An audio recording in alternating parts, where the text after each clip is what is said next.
Item ಯಾವುದೇ ಇರಲಿ try ಮಾಡಿ ಆಚಿ ಚಿಕನ್ ಮಸಾಲಾ.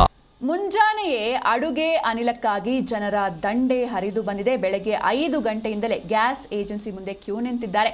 ಬಳ್ಳಾರಿಯ ಕುರುಗೋಡಲ್ಲಿರುವಂತಹ ಭರತ್ ಗ್ಯಾಸ್ ಏಜೆನ್ಸಿ ಇದು. ಸಿಲಿಂಡರ್ ಪಡೆಯೋದಕ್ಕೆ ಜನರ ನಡುವೆ ನೂಕು ನುಗ್ಗಲು ಉಂಟಾಗಿತ್ತು. ಬೆಲೆ ಏರಿಕೆ ನಡುವೆ LPG ಸಿಕ್ಕರೆ ಸಾಕು ಎನ್ನುವಂತಹ ಸ್ಥಿತಿ ನಿರ್ಮಾಣವಾಗಿದೆ. ಗಂಟೆಗಟ್ಟಲೆ ಕಾದ್ರೂ ಕೂಡ ಸಿಲಿಂಡರ್ ಸಿಗದೆ ಜನ ಕಂಗಾಲಾಗಿ ಹೋದ್ರು. ಭರತ್ ಗ್ಯಾಸ್ ಏಜೆನ್ಸಿ ಮುಂದೆ ಗೊಂದಲದ ವಾತಾವರಣ ನಿರ್ಮಾಣವಾಗಿತ್ತು. ಸಿಲಿಂಡರ್ ಪಡೆಯೋದಕ್ಕೆ ಪರಸ್ಪರ ತಳ್ಳಾಟ, ಒತ್ತಾಟ, ನೂಕಾಟ ಎಲ್ಲವೂ ಕೂಡ ನಡೆದಿತ್ತು. ಬೇಡಿಕೆ ಹೆಚ್ಚಾಗಿ ಸರಬರಾಜು ಕಡಿಮೆಯಾಗಿದೆ ಅಂತ ಗ್ರಾಹಕರು ತಮ್ಮ ಆಕ್ರೋಶವನ್ನ ಹೊರಹಾಕಿದ್ದಾರೆ. ಅಂದರೆ ಡಿಮ್ಯಾಂಡ್ ಜಾಸ್ತಿ ಇದೆ, ಸಪ್ಲೈ ಕಡಿಮೆ ಇದೆ ಅಂತ ಗ್ರಾಹಕರು ಆಕ್ರೋಶವನ್ನು ಹೊರಹಾಕಿದ್ರು. ಬೆಳ್ಳಂಬೆಳಿಗ್ಗೆ ಗ್ಯಾಸ್ಗಾಗಿ ಜನರ ದಂಡೆ ಏಜೆನ್ಸಿ ಹತ್ರ ಹರಿದು ಬಂದಿತ್ತು. ಬೆಳಗ್ಗೆ 5 ಗಂಟೆಯಿಂದಲೇ ಗ್ಯಾಸ್ ಏಜೆನ್ಸಿ ಮುಂದೆ ಕ್ಯೂ ನಿಂತಿದ್ರು. ನೀವು ಕೂಡ ನೋಡ್ತಾ ಇದ್ದೀರ ದೃಶ್ಯದಲ್ಲಿ.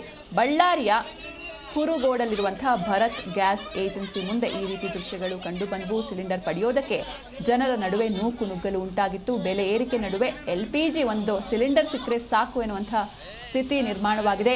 ಗಂಟೆಗಟ್ಟಲೆ ಕಾದರೂ ಕೂಡ ಸಿಲಿಂಡರ್ ಸಿಗದೆ ಜನ ಕಂಗಾಲಾಗಿ ಹೋಗಿದ್ದಾರೆ.